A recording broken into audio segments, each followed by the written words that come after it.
चला रे इथून वर्गणी घेऊया जातो. दादा गणपतीची वर्गणी द्याव. अरे वर्गणी का? 500ची पावती फाड की मग. दादा आपल्या मंडळाचे माणसं तुम्ही जरा जास्त फाडा की 500चीच का? काय म्हणला? अरे 500 काय 5000ची पावती फाडली असती. पण मला तू एक सांग, तू तुझं शर्ट कुठून घेतलं रे? मी का शर्ट मी शिवून घेतलंय. आणि भाऊ तू तुझं टी शर्ट कुठून घेतलं रे? मी माझं शर्ट फ्लिप काढून घेतलं.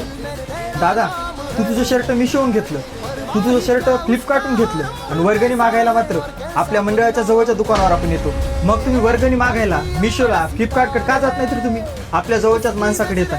भावांनो राग मानू नका, मी असं म्हणत नाही तुम्हाला की माझ्या दुकानावरून तुम्ही कपडे घ्या, पण आपल्या जवळपासचे जे दुकानदार आहेत ना त्यांच्याकडून आपण कपडे घेऊ शकत नाहीत का रे?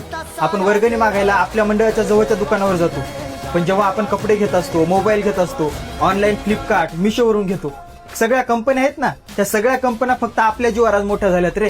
आज त्या कंपन्याचं काय, कंपन्या खूप मोठ्या होत आहेत पण आपला मराठी माणूस मात्र मागे राहत आहे. लक्षात येते का? इथून पुढे काही पण खरेदी करायची असली ना तर आपल्या जवळच्या माणसाकडे जा, आपल्या मराठी माणसाला मोठं करा. बरोबर आहे भाऊ तुमचं. अरे भावांनो या इकडं. अरे भाऊ खरेदी केली नाही म्हणून काय झालं, पण मंडळ तर आपलंच आहे ना. फाड 5000ची पावती.